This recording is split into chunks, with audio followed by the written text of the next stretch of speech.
ಮಾನ್ವಿ ತಾಲೂಕಿನ ಮೊದ್ಲಾಪುರ, ಚೀಕಲಪರ್ವಿ ಹಾಗೂ ಯಡಿವಾಳ ತುಂಗಭದ್ರಾ ನದಿಯಿಂದ ಹಲವು ಮತ್ತು ರಾತ್ರಿ ರಾಜಾರೋಷವಾಗಿ ರಾಯಲ್ಟಿ ಇಲ್ಲದೆ ಟಿಪ್ಪರ್ಗಳನ್ನು ಮರಳು ಸಾಗಣೆಯಾಗುತ್ತಿದ್ದು ಧೂಳಿಗೆ ಸಾಕಾಗಿದೆ ಎಂದು ಆರೋಪಿಸಿ ಕೋನಾಪುರ ಪೇಟೆಯ ನಿವಾಸಿಗಳು ರಸ್ತೆ ಬಂದ್ ಮಾಡಿ ಪ್ರತಿಭಟನೆ ನಡೆಸಿದರು. ರಾಯಚೂರು ಜಿಲ್ಲೆಯ ಮಾನ್ವಿ ತಾಲೂಕಲ್ಲಿ ಕಾನೂನು ಸುವ್ಯವಸ್ಥೆ ಹದಗೆಟ್ಟಿದ್ದರಿಂದ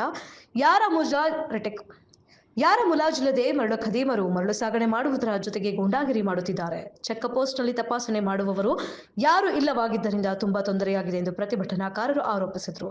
ಟಿಪ್ಪರ್ ಚಾಲನೆ ಮಾಡುವ ಪುಡಿ ಯುವಕರು ಲೈಸೆನ್ಸ್ ಇಲ್ಲದೆ ಸಾಗಣೆ ಮಾಡುತ್ತಿದ್ದು ಪೊಲೀಸ್ ಇಲಾಖೆಯವರು ಇವರ ವಿರುದ್ಧ ಕ್ರಮ ಜರುಗಿಸುತ್ತಿಲ್ಲ. ಆದರೆ ಏನಾದರೂ ಅನಾಹುತವಾದರೆ ಇದಕ್ಕೆಲ್ಲ ಯಾರು ಹೊಣೆ ಎಂದು ಪೊಲೀಸ್ ಸಿಬ್ಬಂದಿಗಳನ್ನು ಪ್ರತಿಭಟನಾಕಾರರು ಪ್ರಶ್ನೆ ಮಾಡಿದರು. ಮಾನ್ವಿ ಪಟ್ಟಣದ ಕೋನಾಪುರ ಪೇಟೆಯಿಂದ ಮರಳನ್ನು ಸಾಗಣೆ ಮಾಡಬಾರದು. ಒಂದು ವೇಳೆ ನಿರ್ಲಕ್ಷ್ಯ ತೋರಿದ್ದೇ ಆದಲ್ಲಿ ಉಗ್ರವಾಗಿ ಪ್ರತಿಭಟನೆ ಹಮ್ಮಿಕೊಳ್ಳಲಾಗುವುದು ಎಂದು ಪ್ರತಿಭಟನಾಕಾರರು ಎಚ್ಚರಿಸಿದರು.